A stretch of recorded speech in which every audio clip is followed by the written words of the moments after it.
Halo, Assalamualaikum warahmatullahi wabarakatuh. Selamat pagi semua.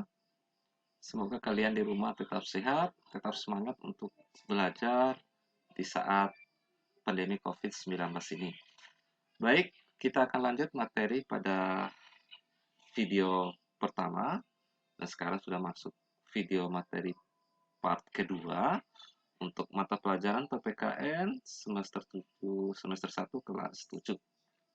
Nah, sebelum kita memasuki materi atau video pembelajaran yang part kedua, kita akan mereview kembali apa saja yang telah kita bahas pada video materi part pertama.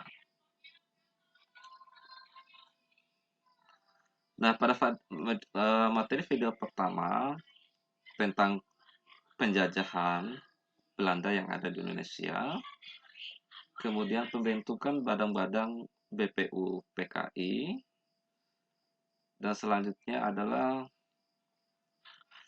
perumusan Pancasila, di mana perumusan Pancasila itu adalah disampaikan oleh tiga tokoh nasional kita, yaitu Muhammad Yamin, kemudian Supomo, dan yang ketiga adalah Soekarno.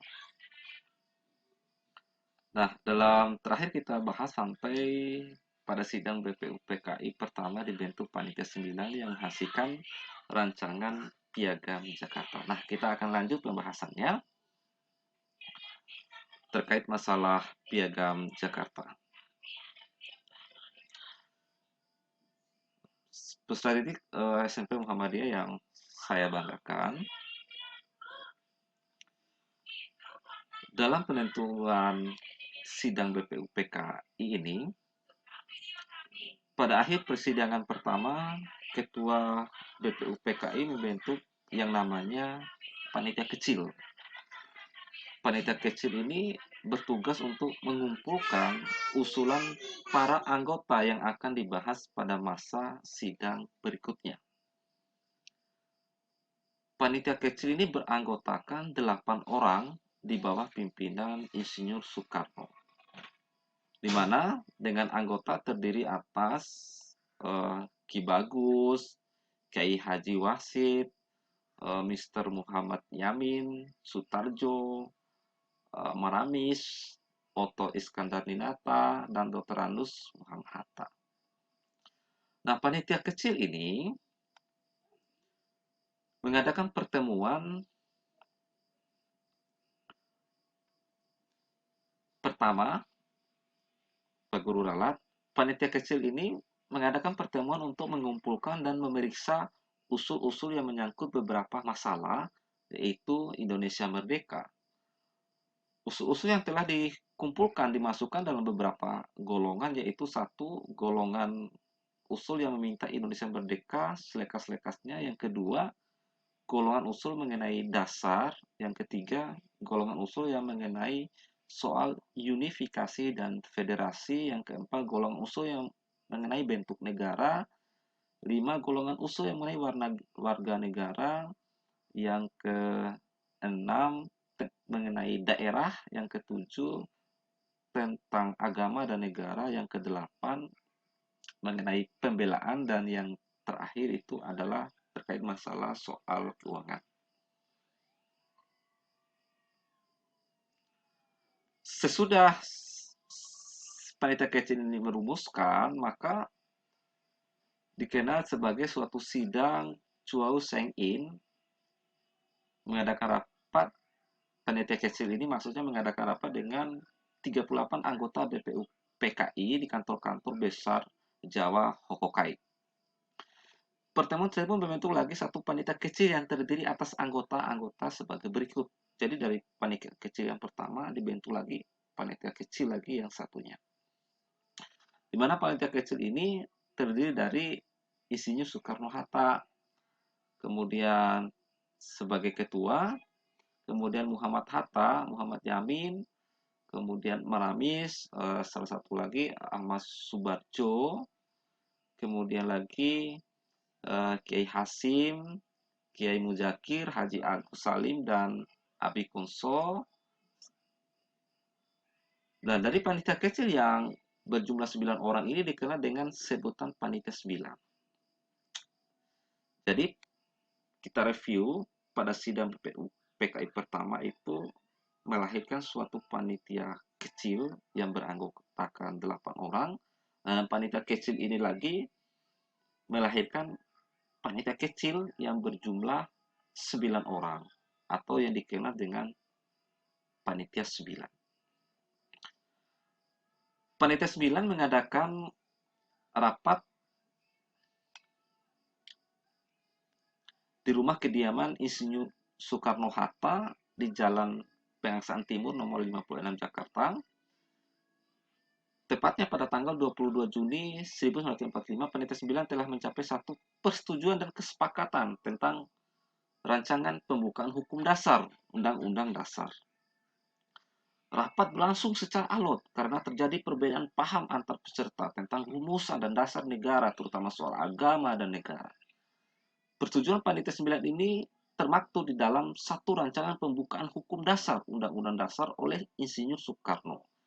Rancangan pembukaan hukum dasar ini diberikan nama Mukadimah oleh Mr. Muhammad Yamin, dinamakan sebagai Piagam Jakarta. Jadi ingat, Soekarno menamakan sebagai Mukadimah, oleh Mr. Muhammad Yamin dinamakan sebagai Piagam Jakarta. Dan oleh karena Sukiman disebut Gentleman Agreement, yang dalam kutipnya itu dikenal sebagai 4 pilar kehidupan berbangsa dan bernegara.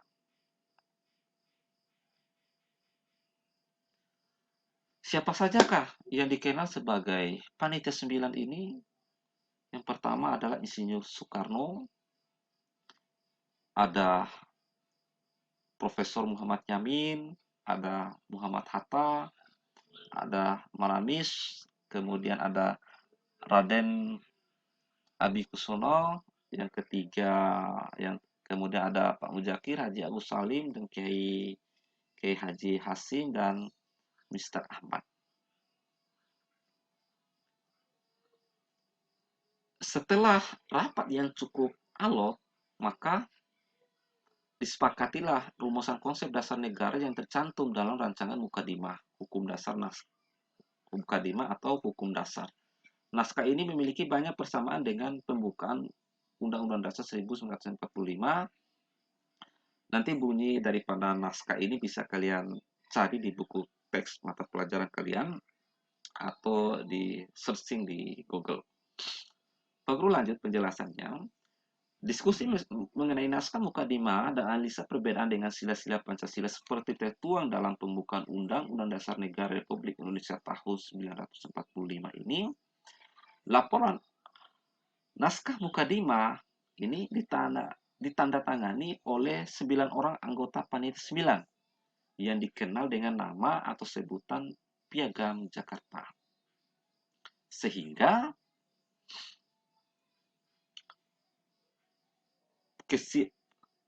ke sidang kedua BPUPKI yang tertanggal 10 sampai 17 Juli 45 pada tanggal 14 Juli, Mukadimah disepakati oleh BPUPKI dalam alinea keempat naskah Piagam Jakarta tersebut. Terdapat rumusan dasar negara seperti berikut. Ketuhanan dengan kewajiban menjalankan syariat Islam bagi pemilu-pemilunya. Kemanusiaan yang adil dan beradab, persatuan Indonesia. Kerajaan dipimpin oleh hikmat kebijaksanaan dalam permusyawaratan perwakilan. Yang terakhir adalah keadilan sosial bagi seluruh rakyat negara. Dengan demikian, pada tanggal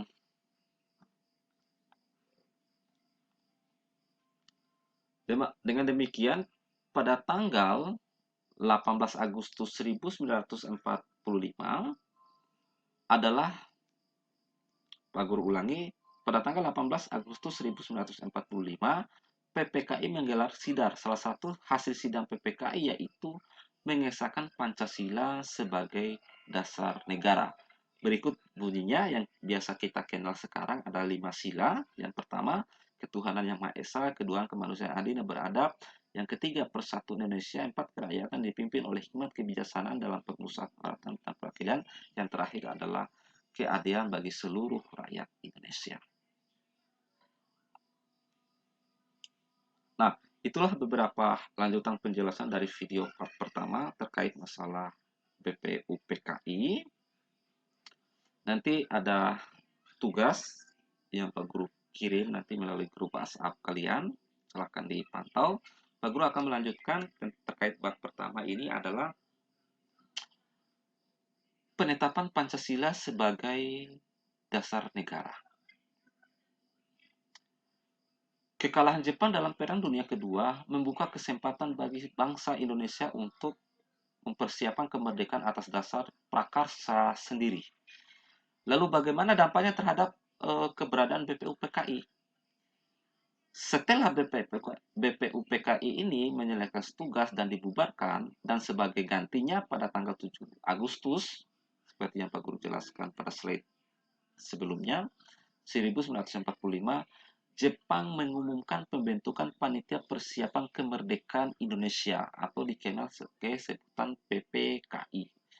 Dalam bahasa Jepang itu adalah Dokuritsu Jyombi Inkai.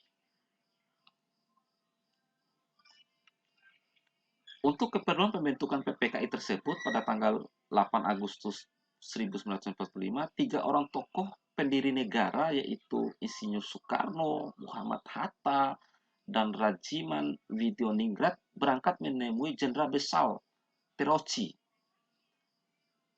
Jenderal Besar Terauchi disaikosikan di Saigon. Dalam pertemuan tersebut, Insinyur Soekarno diangkat sebagai ketua PPKI dan Muhammad Hatta sebagai wakilnya. PPKI ini adalah beranggotakan 21 orang termasuk ketua dan wakil ketua. Jadi seluruh anggota PPKI itu adalah panitia persiapan kemerdekaan Indonesia berjumlah 21 orang. Komitmen para perumusan dasar negara yaitu membentuk suatu ikrar untuk merumuskan dasar negara dengan sebaik-baiknya.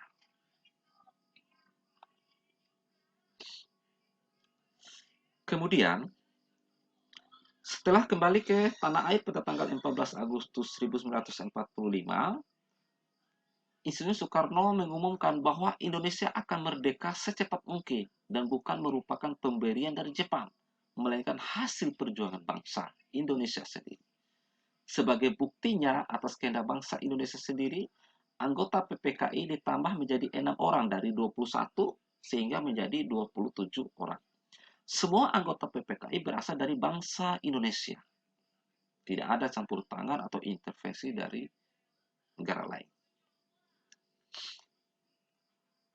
Setelah Jepang menyerah kepada pihak sekutu, di mana Jepang itu mengalah, istilah dibombardir oleh Amerika Serikat, pada tanggal 14 Agustus 1945,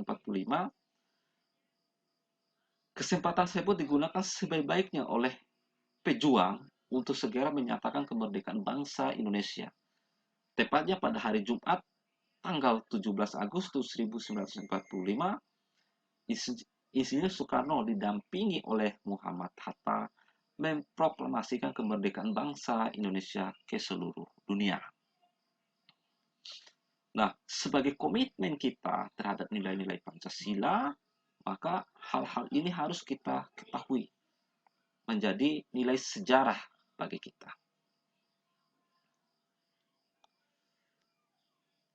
Keesokan harinya, setelah Soekarno dengan Muhammad Hatta ini mendeklarasikan kemerdekaan pada tanggal 17 Agustus, keesokan harinya pada tanggal 18 Agustus 1945, PPKI melaksanakan sidang dan menghasilkan keputusan sebagai berikut.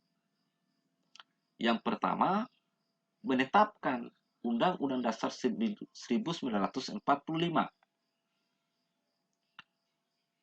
Kemudian yang kedua, memilih presiden dan wakil presiden, yaitu Insinyur Soekarno dan Muhammad Hatta. Yang ketiga, membentuk Komite Nasional Indonesia Pusat. Salah satu keputusan sidang PPKI adalah mengesahkan Undang-Undang Dasar 1945. Nah, itulah beberapa penjelasan yang bisa Pak Guru paparkan untuk menambah wawasan kalian tentang tentang sejarah yang Pak Guru jelaskan di video pertama dan video kedua. Ada tadi tugas yang diberikan Pak Guru untuk menambah wawasan kalian.